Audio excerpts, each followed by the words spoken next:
अब बच्चे हम त्वरण की एक और परिभाषा सीखते हैं। देखिए अभी हम पढ़े थे कि वेग परिवर्तन की दर को क्या कहते हैं, त्वरण, या इसे वेग में परिवर्तन को, डेल्टा किसको बताता है, परिवर्तन को।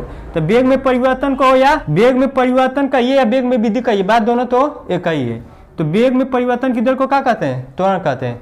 तो यदि हम समय को टी को 1 सेकेंड कर दो, क्या कर दो, टी को 1 सेकेंड, तो यहाँ पे ले जाके रख दो, तब ए बराबर डेल्टा भी और टी की जगह क्या रख दें 1, तो 1 से भाग करोगे तो किसके बराबर होगा, डेल्टा बी के। इसका मतलब परिभाषा एक और निकली बच्चे कि समय को जब 1 सेकेंड कर रहे हैं तो जो वेग में परिवर्तन होगा वो किसके बराबर होगा, त्वरण के। जब समय 1 सेकेंड हो तो जो वेग में परिवर्तन होगा वो किसके बराबर होगा। इसका मतलब वेग परिवर्तन को या इसी वेग में वृद्धि को, बात एक ही है। तो ये भी परिभाषा निकाली कि 1 सेकेंड में जितना वेग में वृद्धि होता है वही क्या कहलाता है, त्वरण। 1 सेकेंड में जितना वेग में वृद्धि होती है वही क्या कहलाता है, त्वरण। तो ये भी परिभाषा लिख दो। त्वरण की एक और परिभाषा लिखो अथवा में डालकर, ये भी सही है बच्चे, अथवा में डाल के लिख लीजिए, ये भी एक परिभाषा सही है कि वस्तु के 1 सेकेंड में वेग में जितना वृद्धि होता है, वेग में जितना वृद्धि होगा वही क्या कहलाता है बच्चे, त्वरण। क्या कहलाता है, त्वरण कहलाता है। क्या कहलाता है बच्चे, त्वरण कहलाता है। बात समझ में आया। त्वरण कैसी राशि है बताओ, सदिश राशि है। कैसी राशि है, त्वरण कैसी राशि है, सदिश राशि है। ठीक है। त्वरण का मात्रक मीटर पर सेकेंड स्क्वायर जानते हो, ये पीछे बता चुका हूं मैं। इसे किससे प्रदर्शित करते हैं, ए से प्रदर्शित करते हैं। ठीक है, पीछे बता चुका है।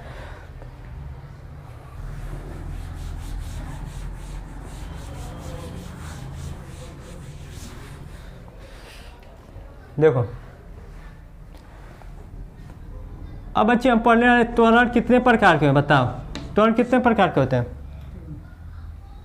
त्वरण के आप प्रकार पढ़ेंगे। पहले एक होता है धनात्मक त्वरण। क्या होता है बच्चे, धनात्मक त्वरण। एक होता है बच्चे ऋणात्मक त्वरण। क्या होता है बच्चे, ऋणात्मक त्वरण। ऋणात्मक त्वरण का दूसरा का नाम बताओ, इसी को कहते हैं मंदन त्वरण। क्या कहते हैं बच्चे, इसी को मंदन त्वरण। और तीसरा का क्या होता है, शून्य त्वरण। क्या होता है, शून्य त्वरण। अब देखिए तीनों को हम समझने वाले, धनात्मक त्वरण क्या होता है, ऋणात्मक त्वरण क्या होता है और शून्य त्वरण, तीनों टॉपिक को हम समझने वाले हैं। ठीक है, चलिए इसको हम समझते हैं। देखिए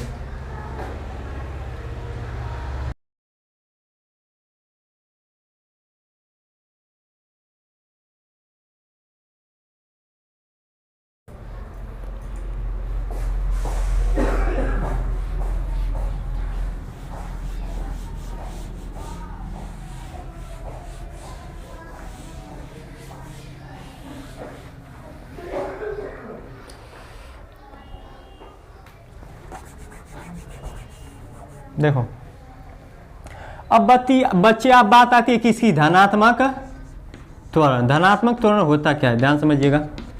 धनात्मक त्वरण, देखिए धनात्मक त्वरण होता क्या है समझिए। मान लीजिए आपका ये बोलो रघौली, हाई आपका क्या है बच्चे, माउल बोझ। क्या है, माउल बोझ। ठीक है, बात समझ पा रहे हो। ये आपका रघौली, ये आपका माउल बोझ। अब मान लो मेरे पास मैं ही जा रहा हूँ, क्या बच्चे, मान लीजिए मैं ही जा रहा हूँ और मेरे पास कार है। क्या है, कार। और इस कार की स्पीड रघौली में 60 मीटर पर सेकेंड थी। और जैसे ही माउल बोझ में पहुंचा, मेरी कार की स्पीड कितनी हो गई बताओ, 80 मीटर पर सेकेंड हो गई। दिख रहा है बच्चे ना, 80 मीटर पर सेकेंड हो गई। और रघौली से माउल बोझ जाने में मुझे लगा होगा समय कितना बच्चे, 4 सेकेंड। कितना लगा होगा, 4 सेकेंड। ठीक है, अब देखो, अब यहाँ पे मैं त्वरण निकालना है, त्वरण निकालो। जब वेग में वृद्धि हो रही, ये बताओ कि पहले वेग 60 था, फिर वेग कितना हो गया 80, तो वेग में कमी हुई कि वृद्धि? जब वृद्धि हुई तो कौन त्वरण उत्पन्न होगा? पॉजिटिव। जब वेग में वृद्धि होगी तो कौन सा त्वरण उत्पन्न होगा? वो पॉजिटिव। बात समझ पा रहे हो ना? तो यहाँ पे जब त्वरण निकालोगे तो त्वरण बड़ा फॉर्मूला पड़ेगा, अंतिम वेग माइनस प्रारंभिक वेग बटा में समय। तो ये बताओ कि अंतिम वेग कितना है? 80, और प्रारंभिक वेग कितना है? 60, और समय कितना लगा? 4। तो ए बराबर 80 में से 60 घटाओ कितना आएगा? 20/4। कितना मेरा त्वरण है? 5 मीटर पर सेकेंड। त्वरण का मात्रक मीटर पर सेकेंड स्क्वायर रहता है ना। और देखो ये धना प्लस आ रहा है, कौन सा त्वरण निकलेगा? धनात्मक। इतना कन्फर्म है कि जब वेग में वृद्धि होगा तो कौन सा त्वरण पैदा होने वाला है? धनात्मक। बात समझ पा रहे हो ना? अब मान लीजिए यही आपकी ये रेघौली है, ये स्थान क्या है? रेघौली है। हाई जो आपका बी स्थान है, ये क्या बचे? माउर भोज। ठीक है। ये मान लीजिए कि रेघौली में मैं ही जा रहा हूँ कार से, और मेरी कार की स्पीड बच्चे कितनी है बच्चे? v1 बराबर मान लीजिए 80 मीटर पर सेकेंड थी। ठीक है। v1 बराबर कितना थी? 80 मीटर पर। जैसे ही आप मालबोझ में पहुँचे, वहाँ पे आपके सामने ब्रेकर आ गया, जो प्राइमरी स्कूल के सामने है, वही आप वहाँ पे आपके क्या आ गया? ब्रेकर मिल गया। जैसे ही आप ब्रेकर मिला तो आप क्या करेंगे? अपनी स्पीड को मैंने कम कर दिया। क्या कर दिया? देखो बच्चे, मैं इस समय रेघौली में हूँ और मेरी स्पीड कितनी है? 80 मीटर पर सेकेंड। और जैसे ही मैं मालबोझ पहुँचा तो वहाँ पे क्या आ गया? मुझे ब्रेकर मिल गया जो प्राइमरी स्कूल के सामने है, और मैंने क्या किया? कार की स्पीड कम कर दी। जब कार की स्पीड कम करूँगा बच्चे, मतलब कार की स्पीड जब कम करूँगा तो 80 से मेरी कार स्पीड की पहले 80 थी, पहले कार की स्पीड 80 थी, अब कितनी हो गई बताओ? कितनी हो गई अब 60 हो गई। स्पीड मैंने कम कर दिया। मान लीजिए ब्रेक मारूंगा तो मेरी स्पीड कुछ कम होगी ना वहाँ पे, तो वहाँ पे मेरी कितनी हो गई? 60 मीटर पर सेकेंड हो गई। और समय मुझे वहाँ से वहाँ तक जाने में मान लीजिए रेघौली से मालबोझ जाने में मुझे बच्चे अब कितना समय लगा? 2 सेकेंड लगा। कितना समय लगा? 2 सेकेंड। तो अब बताइए, अब यहाँ पे त्वरण निकालिए। तो ये बताइए, त्वरण निकालिए। तो अब त्वरण निकालेंगे, ये इस पहले के लिए हो गया, ये पहले कंडीशन के लिए। ठीक। ये दूसरा कंडीशन के लिए यहाँ पे देखिए त्वरण। जब यहाँ पे त्वरण निकालेंगे बच्चे ना, तो त्वरण निकालेंगे तो क्या फॉर्मूला कहता है? वेग में परिवर्तन बटा समय। त्वरण को किससे दिखाते हैं? ए से। अब अंतिम वेग कितना? 60। प्रारंभिक वेग कितना? 80। समय कितना लगा? 2 सेकेंड। इसका मतलब 60 में से 80 घटाएंगे कितना आएगा? माइनस 20/2। इसे काट दो यहाँ पे 20। कितना आएगा बच्चे? -10 मीटर पर सेकेंड स्क्वायर। तो यहाँ पे देख रहे हैं कि जो त्वरण आ गया ना बच्चे, त्वरण क्या आ गया? -10 मीटर पर सेकेंड स्क्वायर। तो यहाँ पे त्वरण क्या आ गया? निगेटिव आ गया ना। जब यहाँ पे त्वरण निगेटिव आया तो इसी का नाम क्या है बच्चे? इसका नाम क्या बोलोगे? ये मंदन त्वरण बोलोगे। दूसरा का पॉइंट हम लोग क्या पढ़ रहे हैं?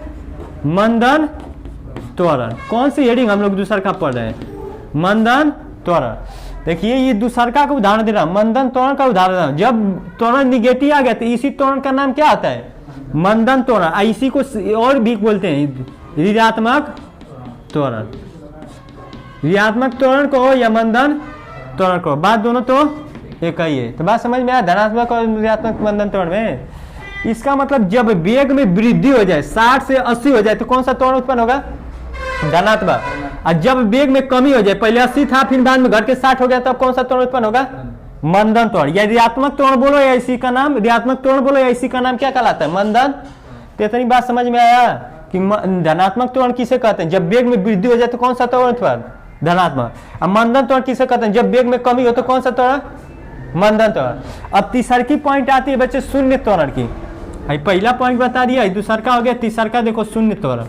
क्या बच्चे? तीसरा का क्या आता है? शून्य त्वरण। अब देखिए शून्य त्वरण होता क्या, ध्यान समझिएगा। शून्य त्वरण उसे कहेंगे बच्चे ना कि जब हम रेघौली से घोसी जा रहा हूँ, रेघौली से मालबोझ जा रहा हूँ, अरे रेघौली से मालबोझ में जा रहा हूँ कार लेकर, मेरी स्पीड यदि 60 थी रेघौली में, रेघौली से मालबोझ जाऊंगा, मेरी स्पीड ना तो बढ़ेगी ना तो घटेगी। यदि यहाँ पे 60 है तो यहाँ से यहाँ तक पहुंचने में हमेशा हर जगह क्या रहेगा 60, मतलब रेगौली में भी 60 और मारबोझ में भी 60। बात समझ में आया? रेगौली में भी 60 रहेगा और मारबोझ में भी क्या रहेगा 60। मेरी स्पीड में वृद्धि वही भी नहीं करेगी, तब वहां कौन सा त्वरण पैदा उत्पन्न होगा? शून्य त्वरण होगा। बात समझ पा रहे हो ना? देखो मैं कांस्टेंट स्पीड से जा रहा हूँ, अचर वेग से जा रहा हूँ, मेरी वेग में कोई वृद्धि हो ही नहीं रही। यदि मैं 60 से चल रहा था, हमेशा किससे चलूँ? 60 से, तो प्रारंभिक वेग भी 60 और अंतिम वेग भी 60, तो उस समय त्वरण कौन सा उत्पन्न होगा? शून्य त्वरण उत्पन्न होगा, ये वाला होगा। बात समझ में आया? तो शून्य त्वरण समझे? देखो यहाँ पे निकालना चाहते तो निकाल लो। ए बराबर क्या आता है? V2 माइनस V1 अपान टी, V2 माइनस V1 अपान टी। टी बताओ कि नहीं दिख रहा है, इसी को ऊपर दिखा। देखो बच्चे यहाँ पे लिख लो, यहाँ दिख रहा है ना? देखो बच्चे शून्य त्वरण भी समझ लो। तीसरा का पॉइंट क्या है? शून्य त्वरण। शून्य त्वरण, शून्य त्वरण ए बराबर क्या आता है? V2 माइनस V1 अपान टी। दिख रहा है ना वहां पे? ये बताओ कि जब रेगौली में हो तो तुम्हारी स्पीड कितनी? 60। और जब तुम मारबोझ भी पहुंच जा रहे हो तो तुम्हारी स्पीड कितनी? 60 है। और समय मान लीजिए कि कितनी आपका लगा होगा? समय सपोज कुछ भी मान लीजिए लगा होगा आपको 6 सेकेंड लगा होगा, मान लीजिए कितना लगा होगा?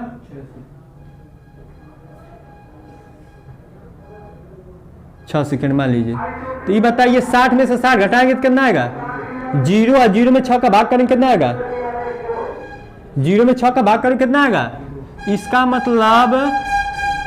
मतलब बच्चे ये हुआ कि इसकी वैल्यू कितनी आ गई? 0 आ गई ना? हाँ, इसका मतलब त्वरण की वैल्यू कितना आ रहा है? 0। इसका मतलब ए की वैल्यू शून्य हो गया कि नहीं शून्य होगा? समझ में आ रहा है बात? नहीं ना? शून्य त्वरण।